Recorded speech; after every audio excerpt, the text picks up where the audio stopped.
സ്വഭാവത്തിൽ ഒരുപാട് മാറ്റം വേണമെന്ന് ഒരുപാട് കാലമായി ആവശ്യപ്പെട്ട് ആഗ്രഹിച്ച് നിർബന്ധിച്ചിട്ട് അതിൽ പരാജയപ്പെട്ടുകൊണ്ടാണ് ഭാര്യ പോയത്. ഇല്ല, അവർ വിജയിച്ചോണ്ടാണ് പോയത്.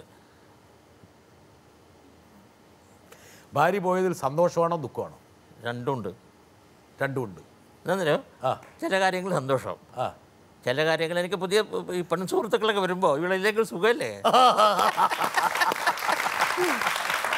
അല്ലെങ്കിൽ ഇവളുണ്ടാകുമ്പോഴേ ഭാര്യ ഉണ്ടാകുമ്പോഴേ പെൺകുട്ടികളൊക്കെ കാണാൻ വരും, വരും. പെൺകുട്ടികൾ കാണാൻ വരും, ചില ആൾക്കാരോടെ താമസിക്കും, ഒക്കെ എനിക്കറിയാം. അത് ഒരു പക്ഷെ അതിനെക്കുറിച്ച് എന്താ അങ്ങനെ അപവാദം പറയുന്നത്? അപവാദമല്ല. അപവാദം പറഞ്ഞു കുറെ കുട്ടികളെ ഇവിടെ ഉള്ളത്. കുഞ്ഞിക്ക, ഞാൻ ഒരു സെക്കൻഡ്, ഞാൻ ഈ പറയുന്നതിൽ ഒരു താമസിക്കുന്നു പറഞ്ഞെന്താ? ആരാ പറഞ്ഞു താമസിക്കുന്നു? ഞാൻ ഈ പറഞ്ഞതിൽ ഒരു കഴഞ്ച് പോലും കള്ളമില്ലെന്ന് കുഞ്ഞിക്കായ്ക്കും അറിയാം, കുഞ്ഞിക്കളുടെ സുഹൃത്തുക്കൾക്കും അറിയാം, എല്ലാവർക്കും അറിയാം. പക്ഷെ കുഞ്ഞിക്കയുടെ ഈ ഒരു അത്ഭുത സിദ്ധിയെക്കുറിച്ച് കുഞ്ഞിക്ക ഒരുപക്ഷെ ഇടയ്ക്കൊക്കെ ഞാൻ ചോദിച്ചോട്ടെ ബ്രിട്ടാസെ, നിങ്ങളിങ്ങനെ ഒരു ചോദ്യം വരുന്നു.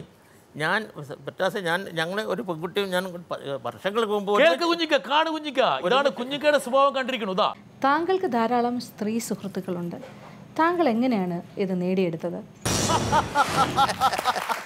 ഇതാരായത്? ലക്ഷ്മിനാരല്ലേ? ആരാ? ലക്ഷ്മിനാര. ഓ, അവൻ മറക്കാൻ പറ്റിയിട്ടില്ല. എൻ്റെ ഏറ്റവും അടുത്ത നല്ല സുഹൃത്ത്, ഇതുപോലൊരു ഇത്ര നല്ല ഒരു സ്ത്രീയെ, പെൺകുട്ടിയെ, ഒരു കുട്ടിയെ, പെണ്ണിനെ എൻ്റെ ജീവിതത്തിൽ കണ്ടിട്ടില്ല. ഞങ്ങൾ അന്ന് നിങ്ങളുടെ പ്രോഗ്രാമിലല്ലേ വന്നത്? നമ്മുടെ പ്രോഗ്രാമിലാണ് വന്നത്. എന്തോ എത്രയും ലക്ഷ്മി നായരുടെ സഹ ആങ്കർ ആയിരുന്നു. എനിക്ക് എത്ര ഇഷ്ടം അവരെ, എന്തൊരു ഇതാണ്. അപ്പം ഞാൻ ലക്ഷ്മി നായർ ചോദിച്ചു, എന്തോ ചില കഥകളൊക്കെ പറയും. അപ്പോൾ ഞാൻ ലക്ഷ്മി നായർ പറഞ്ഞു, ലക്ഷ്മി നായരെ ഇങ്ങനെ എനിക്ക് എന്നോട് ലക്ഷ്മി നായർ ചോദിച്ചു, നിങ്ങൾക്ക് പിന്നെ ഗേൾഫ്രണ്ട്, ഞാൻ പറഞ്ഞു ഗേൾഫ്രണ്ട്. ഞാൻ ഫോൺ ചെയ്തിട്ട് ഫോൺ എടുക്കുന്നില്ല. അപ്പം എൻ്റെ ഗേൾഫ്രണ്ട്. അപ്പം നോക്ക്, പഴയ പരിപാടിയാ. ഓ, ഓക്കെ, നമ്മൾ അല്ല ഓക്കെ. അപ്പം നിങ്ങൾ ലക്ഷ്മി നായരെ ഫോൺ വിളിച്ചു, എന്താ പറഞ്ഞത്? അപ്പം ലക്ഷ്മി നായർ എൻ്റെ ഗേൾഫ്രണ്ട് ഞാൻ ഫോൺ വിളിച്ചു. അപ്പോൾ അവൾ പറയാ ഫോൺ എടുക്കുന്നില്ല. അപ്പോൾ ഞാൻ SMS അയച്ചു, എന്താണ് ഫോൺ എടുക്കാത്തത്? അപ്പോൾ അവൾ ഇങ്ങോട്ട് റിപ്ലൈ അയച്ചു, കൊതുക് അടുത്തുണ്ടെന്ന്. അപ്പോൾ ഞാൻ കൊതുക് കുത്തുന്നുണ്ടോ? കൊതുക് കുത്തുന്നില്ല, അതിൻ്റെ കുത്തുന്ന കമ്പൊടിഞ്ഞു പോയി. അല്ല, ഇപ്പം ലക്ഷ്മി നായർ ചോദിച്ചൊരു ചോദ്യമുണ്ട്, എങ്ങനെയാണ് ഇത്ര പെൺസുഹൃത്തുക്കളെ? ഞാൻ ലക്ഷ്മി നായർ പോയി കളഞ്ഞല്ലേ ചോദിച്ചു. ലക്ഷ്മി പോയി. കഷ്ടം. ഇനി ഫോൺ വിളിച്ചോളൂ, ഒരു കുഴപ്പമൊന്നുമില്ല. എങ്ങനെ സാധിക്കുന്നു എന്ന് ലക്ഷ്മി നായർ എന്ന് ചോദിക്കുകയാണ്, ഞാനല്ല. അല്ല, അതല്ല, അത് ഞാൻ എന്താ പറയുക, ഞാൻ ഈ സ്ത്രീകളെ കാണുന്നതേ, ഞാൻ അവരെ സുഹൃത്തുക്കളായിട്ട് കാണുന്നത്, സൗന്ദര്യത്തിൻ്റെ ഒരു പ്രതീകമായിട്ട് കാണുന്നത്. ഞാൻ അവരെ വേറെ രീതിയിൽ സ്ത്രീകൾ എന്നും ഞാൻ കാണുന്നത് അവരെ വേറെ നമ്മൾ സാധാരണ പുരുഷന്മാർ കാണുന്ന രീതിയിലല്ല സ്ത്രീകളെ കാണുന്നത്. എപ്പോഴും സത്യം ഇങ്ങനെ മുതലേ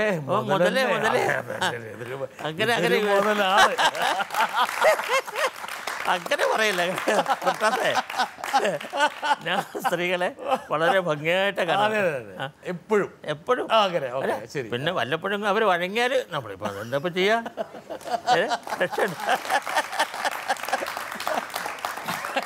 അപ്പൊ കുഞ്ഞിക്ക, എങ്ങനെ ഇത് സാധിക്കണു?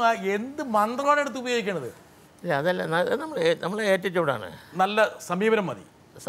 എന്നാൽ അവരെ നമ്മളൊരു കാഴ്ച വസ്തുവായിട്ട് കാണരുത്, അവരിൽ ഇഴുകിച്ചേരുക. അതിന് ഞാൻ നേരത്തെ പറഞ്ഞില്ലേ, അവരെ ബഹുമാനിച്ചുകൊണ്ടാണ് കാണുന്നത്. അത് ചെറിയ 10 ചെറിയ കുട്ടിയാണെങ്കിൽ വലിയ സ്ത്രീകളാണെങ്കിൽ അവർ ബഹുമാനിച്ചുകൊണ്ട് വളരെ റെസ്പെക്റ്റ് ചെയ്തുകൊണ്ട് കാണണം അവരെ.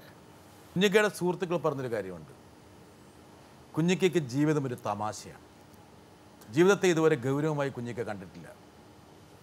അതുകൊണ്ട് തന്നെ കുഞ്ഞിക്കയെ പോലൊരാളെ, അല്ലെങ്കിൽ കുഞ്ഞിക്കയെ പുനത്തിൽ കുഞ്ഞബ്ദുള്ള എന്ന് പറയുന്ന ഒരു കലാകാരനെ, ഒരു സാഹിത്യകാരനെ മാതൃകയാക്കരുതെന്ന് പറയുന്ന ആൾക്കാരുണ്ട്. ഞാൻ പറയുന്നതല്ല. പുനത്തിലിനെ അനുകരിക്കാനോ അല്ലെങ്കിൽ പുനത്തിലിൻ്റെ ജീവിതത്തെ, വ്യക്തിപരമായ ജീവിതത്തെ ഫോളോ ചെയ്യാനോ ആഗ്രഹിക്കുന്ന ഏതെങ്കിലും ഒരു സുഹൃത്തുണ്ടെങ്കിൽ ഞാൻ പറയുക, പുനത്തിലൊരു മാതൃകാ പുരുഷൻ അല്ല എന്നുള്ളതായിരിക്കും. ഞാൻ പറയാം, ഞാൻ 12 വയസ്സ് തൊട്ട് പിന്നെ ഒരു എഴുത്തുകാരനാണ്. 12 വയസ്സ് തൊട്ട് കഥ എഴുതുന്നുണ്ട്. അപ്പോൾ അന്ന് എൻ്റെ ആഗ്രഹങ്ങൾ എന്നും കഥ എഴുതിക്കൊണ്ടിരിക്കണം. പിന്നെ ഞാൻ കല്യാണം കഴിച്ചു. ഞാൻ എൻ്റെ ഭാര്യയെ നന്നായിട്ട് ശ്രദ്ധിച്ചു, മക്കളെ ശ്രദ്ധിച്ചു, 3 മക്കളെ ശ്രദ്ധിച്ചു. അവരൊക്കെ ഏറ്റവും മാതൃകാപരമായി ശ്രദ്ധിച്ചു. ജോലി ചെയ്തു 30 വർഷം. കുട്ടികൾക്ക് ഒരു വീട് കൊണ്ട് ഉണ്ടാക്കി. ഇതിലപ്പുറം ഒരാൾക്ക് എന്താ ചെയ്യാൻ പറ്റുക? കണ്ടമാനം ഈ ഇപ്പോഴും കാണുന്ന ഈ നമ്മുടെ പത്രത്തിൽ കാണുന്ന മാതിരി കോടിക്കണക്കിന് റുപ്യ ക്രിക്കറ്റും ഇതൊക്കെ കളിച്ചിട്ട് കോടിക്കണക്കിന് റുപ്യ ഉണ്ടാക്കിയാൽ വേണ്ടത്. ചെറിയ ജീവിതം കൊണ്ട് വലിയ സംഭവം ഉണ്ടാക്കിയതാണ്. കുഞ്ഞിക്ക പഠിച്ചുകൊണ്ടിരിക്കുന്ന സമയത്ത് ഒരു പെൺകുട്ടിയായി പ്രണയമായി, അവിടെ ഒരു കുട്ടിയുണ്ടായി, ആ കുട്ടിയെ ഭാര്യയുടെ കൈ വെച്ച് കൊടുത്തു. ഇതൊക്കെ സാധാരണഗതിയിൽ നമ്മുടെ സമൂഹത്തിൽ സംഭവിക്കുന്നതല്ല. സംഭവിക്കുന്നതാണ്. എത്ര ആൾക്ക് എത്ര കുട്ടികളുണ്ടാവും? തുറന്ന് പറയുന്ന ആൾക്കല്ല, എത്ര ആൾക്ക് എത്ര കുട്ടികളുണ്ടാവും? എത്രയോ സ്ത്രീകളിൽ കുട്ടികളുണ്ടാവും. എത്രയോ സ്ത്രീകൾ, എത്രയോ പുരുഷന്മാർക്ക് കുട്ടികളുണ്ടാവും. എനിക്കെന്നറിയാം. എൻ്റെ 5-8 കുട്ടികൾ നടക്കുന്നുണ്ട് വടകരയിലെ കൂടെയൊക്കെ. 5-8 കുട്ടികൾ. ആർക്കും അറിയില്ലത്. അവരുടെ അമ്മമാർക്കല്ലത് ആർക്കും അറിയില്ല. ആ കുട്ടികളെ കാണുമ്പോൾ കുഞ്ഞിക്ക ഒരു പിതാവിൻ്റെ വാത്സല്യത്തോടെ അവരെ സമീപിക്കാറുണ്ടോ? ഇല്ല. എൻ്റെ പോലെ ഒരു ചായലാരെ കണ്ടാൽ ഞാനത് കെട്ടിപ്പിടിക്കും. പൊനേവാന്ന് പറയും. ഞാൻ സത്യം പറയാണ്. എനിക്കങ്ങനെ ഒരു കുട്ടിയുണ്ട് ഇടച്ചേരിയിൽ, ഒരു കുട്ടി. അല്ല, പക്ഷെ അവർക്ക് അവരെ നോക്കേണ്ടതും പരിപാലിക്കുകയും ചെയ്യേണ്ട ഒരു ബാധ്യത കൂടി പിതാവ്. അവൾ നോക്കിക്കോളൂ. അവളല്ലേ ഈ ഏർപ്പാടുണ്ടാക്കിയത്. അത് അവൾ നോക്കിക്കോളൂ. എന്താണ് അതിലെ ഒരു തെറ്റ്? ചില വളരെ അസുലഭമായ മുഹൂർത്തത്തിൽ ഉണ്ടാവുന്നു. ഇപ്പോഴൊന്നും ചെയ്യാറില്ല. ഇപ്പോഴൊന്നും ചെയ്യാൻ ഉണ്ടല്ലോ. അത് വളരെ 10-20 വർഷം അങ്ങനെ കുട്ടികൾ ഉണ്ടായിട്ടുണ്ട്. എന്തിനാ പറയുന്നത്? ഒരുമാതിരി എല്ലാം എനിക്ക് മാത്രമല്ല, ഇതുപോലെ എല്ലാവർക്കും ഉണ്ടായിട്ട് ആരും തുറന്നു പറയില്ലാന്നേ ഉള്ളൂ. പലർക്കും ഉണ്ടായിട്ടുണ്ടാവും. കുഞ്ഞിക്ക് അപ്പം ഈ പറഞ്ഞ വടകര മാത്രമായിരിക്കില്ലല്ലോ, മറ്റു സ്ഥലങ്ങളിലൊക്കെ ഉണ്ടാവില്ല. ഇപ്പോൾ അലിഗഡിൽ പഠിക്കാൻ പോകുമ്പോൾ തന്നെ പഠിത്തം പൂർത്തിയാക്കുന്നതിന് മുമ്പ് അവിടെ കുട്ടിയെ സമ്മാനിച്ചിരുന്നു. അത് ഒരു കുട്ടിയല്ലോ, ഒരു കുട്ടിയുള്ളൂ. അതിലുള്ള നിരാശയാണ് ഒരു കുട്ടി ആയിപ്പോയുള്ളതിലാണ്. പക്ഷെ ഇതൊക്കെയാണോ ഒരു പക്ഷേ നമ്മുടെ സമൂഹം ആഗ്രഹിക്കുന്ന ഒരു മാതൃകാ പുരുഷന് വേണ്ട? അല്ലല്ലോ. സമൂഹം ആഗ്രഹിക്കുന്നതല്ലോ. സമൂഹം ആഗ്രഹിക്കുന്നതല്ല ഒരു മനുഷ്യൻ ചെയ്യേണ്ടത്. സമൂഹം ദുഷ്ടമൃഗമാണ്. ദുഷ്ടമൃഗം സമൂഹം മനുഷ്യനെ എന്നും കീഴ്പ്പെടുത്തി അവനെ കൊന്ന് തരിപ്പണമാക്കുന്ന ഒരാളാണ്. സമൂഹം ആഗ്രഹിക്കാത്ത കാര്യങ്ങളാണ് ഒരു വ്യക്തി ആഗ്രഹിക്കേണ്ടത്. ആ വ്യക്തിയായിരിക്കും എപ്പോഴും എന്തെങ്കിലുമൊക്കെ സമൂഹത്തിനോട് ചെയ്യുക. ഇപ്പം 73 വയസ്സ് കഴിഞ്ഞു. താങ്കൾ ആഗ്രഹിച്ചതെല്ലാം ഈ ജീവിതത്തിൽ സഫലമായോ? ഇല്ല. ഇനി എന്താണ് നടക്കാനുള്ളത്? ഇനിയും കുറേ കാര്യങ്ങളുണ്ട്. അതിൽ പ്രസക്തമെന്ന് തോന്നുന്ന ഒരു കാര്യം പ്രേക്ഷകരുമായി പങ്കുവെക്കാൻ ആഗ്രഹമുണ്ടെങ്കിൽ ഒന്ന് പറ. എനിക്കൊരു കുട്ടി കൂടെ ഉണ്ടാണോ? ഒരു കുട്ടി കൂടി.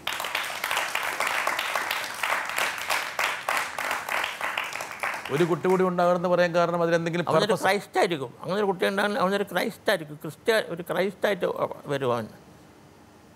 ഏറ്റവും പ്രായം കുടുംബം ഉണ്ടാകുന്ന കുട്ടിയായിരിക്കും ഏറ്റവും വലിയ. പക്ഷെ അതിന് തയ്യാറായിട്ട് ആൾ വേണ്ടേ?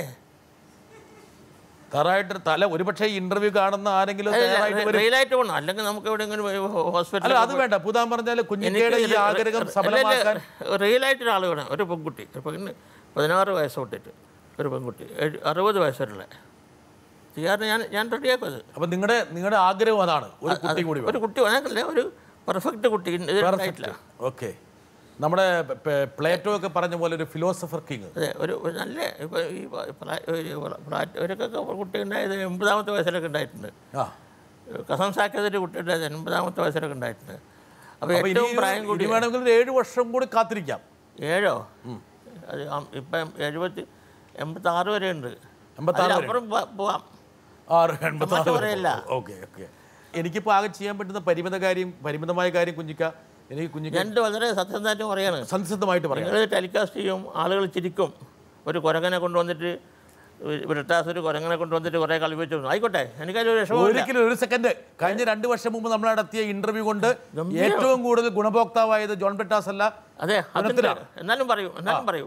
എനിക്ക് ഒരു ജോൺ ബ്രിട്ടാസ് ഒരു കുരങ്ങനെ കൊണ്ടുവന്നു, കുറേ കളിപ്പിച്ചു, ഗംഭീരായിരുന്നു. എനിക്കത് സന്തോഷമല്ലോ. കുഞ്ഞിക്ക അങ്ങനെ പറഞ്ഞു. ജോൺ ബ്രിട്ടാസ് എന്നെ ഇന്റർവ്യൂ എന്ത് ചോദിച്ചുള്ളൂ, എന്ത് ഇത് ആവാൻ ഞാൻ തയ്യാറാണ്. പക്ഷെ ഒരു കാര്യം ഞാൻ പറ്റാം, കുഞ്ഞിക്കയുടെ ഈ ആഗ്രഹങ്ങളൊക്കെ ഇത്രത്തോളം സമർത്ഥമായിട്ട് ഉദ്ഘോഷത്തോടെ പ്രേക്ഷകരുമായിട്ട് പങ്കുവെക്കാൻ കഴിയുന്ന ഒരു വേദിയായിട്ട് ഇത് മാറുകയാണ്. 12ാമത്തെ വയസ്സിൽ കുഞ്ഞിക്ക എഴുതി തുടങ്ങി. 12ാമത്തെ വയസ്സിൽ ഞാൻ ജനിച്ചത് തന്നെ 12ാമത്തെ വയസ്സില്ല. ഞാൻ ജനിച്ചത് തന്നെ ഇങ്ങനെ ഒരു പേനയച്ച 2 കൈയിലും ചുരുട്ടി പിടിച്ച കൈകളുമായിട്ടാണ് ജനിച്ചത്, ഗർഭപാത്രത്തിൽ വരുന്നത്. അപ്പം അമ്മ ചോദിച്ചു, എന്താണ് എന്തിന് 2 കൈയിൽ? ഇടത്തെ കൈ ഞാൻ പിടിച്ച് വലത്തെ കൈ പേന ഉണ്ടായിരുന്നു. കുട്ടികൾ ജനിക്കുന്നത് അങ്ങനെയല്ലേ. അന്നോട്ട് ഞാൻ ഒരു എഴുത്തുകാരനാണ് ജനിച്ചോട്ട്. MD ആണ് കുഞ്ഞിക്കയുടെ എഴുത്ത് കണ്ടെത്തിയ ഒരാൾ. അത് ഭയങ്കര ആ ഒരു ബഹുമാനം ഇപ്പോഴും കുഞ്ഞിക്കേക്ക് ഇപ്പോഴും ഉണ്ട്. ഞാൻ എന്തെഴുതുമ്പോഴും എം ടി കാണും, എന്തെഴുതുമ്പോഴും എന്ത് പറയും എന്ന് പറയും. കുഞ്ഞിക്കയുടെ എഴുത്തിനെ കുറിച്ച് കുഞ്ഞിക്കയുടെ വളരെ വേണ്ടപ്പെട്ട ഒരാൾ ഒരു അഭിപ്രായപ്രകടനം നടത്തിയിട്ടുണ്ട്. കുഞ്ഞിക്കയ്ക്ക് വളരെ വേണ്ടപ്പെട്ട ആളാണ്. ഒരുപാട് യാത്രകളിൽ കുഞ്ഞിക്കയോടൊപ്പം കുഞ്ഞിക്കയുടെ രസം നുകർന്ന ആളാണ്. നോക്കാം. സാധാരണയായിട്ട് സംസാരിക്കുന്ന വിഷയങ്ങളും അതുപോലെ കാണുന്ന ചിലതുമൊക്കെ കുഞ്ഞിക്ക എങ്ങനെയാണ് കഥക്ക് മറ്റൊരു ഡയമെൻഷൻ കൊടുത്തുകൊണ്ട് അവതരിപ്പിക്കുന്നത് എന്ന് ഞാൻ പലപ്പോഴും അത്ഭുതപ്പെട്ടിട്ടുണ്ട്. അക്ബർ കക്കട്ടിൽ ഒരുപക്ഷെ അക്ബർ കക്കട്ടെ എന്നാ പറഞ്ഞു. കക്കട്ടെ എന്ന് പറയുള്ളൂ. കക്കട്ടെ, കട്ടോട്ട് ഇരിക്കട്ടെ എന്ന്. വളരെ എനിക്ക് അക്ബറെ വലിയ പ്രതീക്ഷയിലായിരുന്നു എനിക്ക്. ഞാൻ ചെറുപ്പം തൊട്ട് അവനെ ഒരുപാട് പ്രൊമോട്ട് ചെയ്തു അക്ബറെ. ഇപ്പോഴും അവന് കഴിവൊക്കെ അവനെ ഈ പൊളിറ്റിക്സിൻ്റെ ഭാഗത്തേക്കൊക്കെ പോയി. ഒരു എഴുത്തുകാരൻ പൊളിറ്റിക്സിൻ്റെ ഭാഗത്തേക്ക് പോകേണ്ടതില്ല. എനിക്ക് മാർക്സം ഭയങ്കര ഇഷ്ടമാണ്. ഞാനൊരു കമ്മ്യൂണിസ്റ്റുകാരനാണ്. ഞാനൊരു ഞാൻ CPM-ൻ്റെ കൂടെ പോകേണ്ട ആവശ്യമില്ലല്ലോ എനിക്ക്. ഞാൻ ഒഞ്ചിയത്ത് ജനിച്ച് വളർന്ന ഒരാളാണ്. ഒഞ്ചിയത്ത് കമ്മ്യൂണിസ്റ്റ് എൻ്റെ 48 വെടിവെപ്പൊക്കെ എൻ്റെ ചെറുപ്പത്തിൽ സ്മാരകശാലയിലൊക്കെ എഴുതിയിട്ടുണ്ട്. സഖാക്കളെ വെടിവെക്കുന്ന ഒച്ച ഞാൻ കേട്ടിട്ടുണ്ട്. പക്ഷേ എങ്കിലും ഞാൻ അതിൻ്റെ ആകർഷണമാവില്ല. ഒരു ആക്ടിവിസ്റ്റ് ആകുന്നില്ല. ഇല്ല, അതിൻ്റെ ആ ഭാഗം. താങ്കളുടെ എഴുത്തിൻ്റെ ഒരു സവിശേഷതയെക്കുറിച്ചാണ് അക്ബർ പറഞ്ഞത്. അതെ അതെ, ജീവിത വഴിത്താരയിൽ കാണുന്ന അനുഭവിക്കുന്ന എല്ലാ സംഭവങ്ങളെയും ഒരു സാഹിത്യത്തിൻ്റെ മൂശയിലേക്ക് മാറ്റാനുള്ളൊരു സിദ്ധി. അത് അനുഭവമാണോ ഭാവനയാണോ? അനുഭവം തന്നെ ഉണ്ടായിട്ടുണ്ട്, ഭാവന ഉണ്ടായിട്ടുണ്ട്. രണ്ടും കൂടി ചേരണം. ചിലത് അനുഭവത്തിന് നമ്മൾ കളവ് ചേർക്കും, ചിലത് ഭാവനയൊക്കെ അനുഭവം ചേർക്കും. എനിക്ക് പരിചയമില്ല. എൻ്റെ സ്പോൺസർ അയാൾക്ക് ഭാര്യയുണ്ട്, മകളുണ്ട്. രണ്ടുപേർക്ക് ഒരു കാമുകൻ. ഈ രണ്ട് കാമുകന്മാരും ഈ ഒരു കാമുകൻ രണ്ടുപേരും രാത്രി മാറി മാറി വിളിക്കും വാതിലിൽ കൊട്ടിയിട്ട്.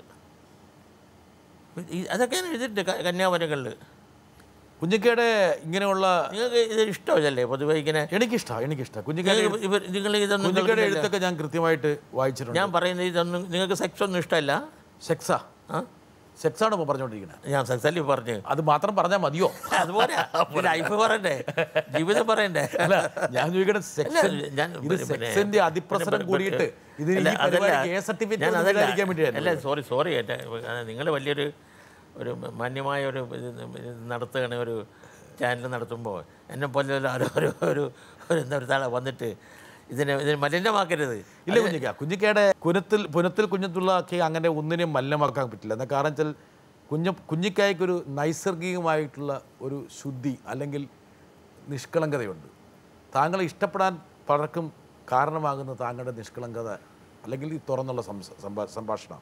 പക്ഷേ ഈ സാഹിത്യകാരന്മാരെല്ലാവരും അങ്ങനെ തന്നെയാണോ? അങ്ങനെയല്ല. എൻ്റെ സിസ്റ്റർ ഭയങ്കര ഞങ്ങൾ ചെറിയ വലിയ തുറന്ന് അങ്ങോട്ടും കൊണ്ട് പറയും. എന്നോട് കുഞ്ഞിക്ക് നിങ്ങളിങ്ങനെ ഈ സ്ത്രീകളെ എന്തിനാ വീട്ടിൽ വരുന്നത്? ഞാൻ എടാ സിസ്റ്ററിൽ പറയാ നിങ്ങളിങ്ങനെ പിന്നെ ഇവരൊക്കെ പോയത് നിങ്ങൾ എന്തിനാ സ്ത്രീകളെ നിങ്ങൾ വീട്ടിൽ വരുന്നത്? ഞാൻ പറയാം കഞ്ഞി വെച്ചിട്ട് ഒരാൾ വേണ്ടേ? കഞ്ഞി വെച്ചിട്ടാ സ്ത്രീകൾ? എന്നാൽ ഇപ്പം നിങ്ങൾ ഇറങ്ങിപ്പോയിക്കൊന്ന്. സ്ത്രീകൾ കഞ്ഞി വെച്ച് തരാനല്ല, സ്ത്രീകൾ നിങ്ങളെ ആത്മാവിനെ ശുദ്ധീകരിക്കാനുള്ളതാണ്. അതുപോലെ ഈ സ്ത്രീകളുടെ മണവും ഒക്കെ നന്നായി അറിയാവുന്ന ഒരാൾ കുഞ്ഞിക്കയാണ്. കുഞ്ഞിക്ക എന്താ പറയണ്ടേ, താമരപ്പൂവിൻ്റെ എന്താ പറഞ്ഞത്? സ്ത്രീകളുടെ മുടി പോലൊരു ഭംഗിയുള്ള സംഗതി എന്താണ്? അത് വിടർത്തി അങ്ങോട്ട് ദൈവമേ, എന്തോ ഒരു ഭംഗിയാണതിന്, സ്ത്രീകളുടെ മുടി പോലെ. അപ്പോൾ ഇടയ്ക്കൊക്കെ ഞാൻ ഇങ്ങനെ രാത്രിയൊക്കെ ഉറങ്ങി വരുന്നത് രാവിലെ വൈഫ് ഇത് കെട്ടിയിട്ട് അങ്ങനെ ഒരു പോക്കുണ്ട്. എന്താ രസം കാണാൻ, മുടി കെട്ടിയിട്ട് ഈ പോക്കേ. സ്ത്രീകളുടെ ഏറ്റവും വലിയ ഭംഗി അവരുടെ തലമുടിയാണ്. അപ്പോൾ ഈ മുടിയുള്ള സ്ത്രീകളോടാണ് കമ്പം കൂടുതൽ. മുടി എല്ലാവർക്കും ഉണ്ടാവില്ലേ? അല്ല, എല്ലാ സ്ത്രീകളും കൂടുതൽ മുടികളിലെ മുടിയൊക്കെ ക്രോപ്പ് ചെയ്യുന്ന പുതിയ ആധുനിക അല്ല, അതൊന്നും ഇഷ്ടമല്ല. നമ്മുടെ ഇയാൾ എന്താണ് ഇപ്പോൾ ഒരു കലക്കട്ടയിൽ നിന്ന് പിന്നെ ഋതുപർണ ഘോഷോ ഋതുപർണ ഘോഷിനെ പോലെ എന്തോ ഒരു ഞാൻ അദ്ദേഹത്തെ സിനിമ കണ്ടിട്ടുണ്ട്. അപ്പോൾ കുഞ്ഞിക്ക തിരിച്ചു വരാം നമുക്ക്. അപ്പം ഈ എഴുത്തിൽ കുഞ്ഞിക്കയുടെ ഈ പറഞ്ഞ അനുഭവത്തെ ഭാവനയുമായി ചേർത്ത് ഒക്കെ ഉള്ള എഴുത്തൊക്കെ, പക്ഷെ അതിൽ എത്ര ശതമാനം സത്യവും കള്ളവും ഒക്കെ ഉണ്ട്? കുറച്ച് കളവ് പറയില്ല. എൻ്റെ പൊട്ടാസേ, നിങ്ങൾ ഒരു കാര്യം ചെയ്യും. ഈ എന്താണ് ഒരു ക്രിയേറ്റിവിറ്റി എന്ന് പറയുന്നത്? ക്രിയേറ്റിവിറ്റിയിൽ സത്യമില്ല. മഹാകവി രവീന്ദ്രനാഥ ടാഗോറിൽ സത്യം ചെയ്തിട്ടുണ്ടോ? എന്തെല്ലാം സത്യം ചെയ്തിട്ടുണ്ട്. ഏറ്റവും വലിയ നോബൽ പ്രൈസ് കിട്ടിയ ഏഷ്യയിൽ നോവൽ പ്രൈസ് കിട്ടിയ ഏക ഒരാൾ ഇന്ത്യക്കാരൻ പിന്നെ മഹാകവി രവീന്ദ്രനാഥ് ടാഗോർ. അദ്ദേഹം പറഞ്ഞ് ഞാൻ സത്യം എഴുതാറില്ല, സത്യത്തെ അസത്യമാക്കിക്കൊണ്ട് എഴുതുന്നത്. ഞാൻ സത്യം തന്നെ എഴുതുന്നുണ്ട്, പക്ഷേ സത്യത്തെ അസത്യമാക്കിക്കൊണ്ട് എഴുതുന്നുണ്ട്. സത്യമല്ല എഴുതേണ്ടത്, അസത്യം എഴുതുക, അസത്യത്തിൽ സത്യത്തെ കൊണ്ടുവരിക.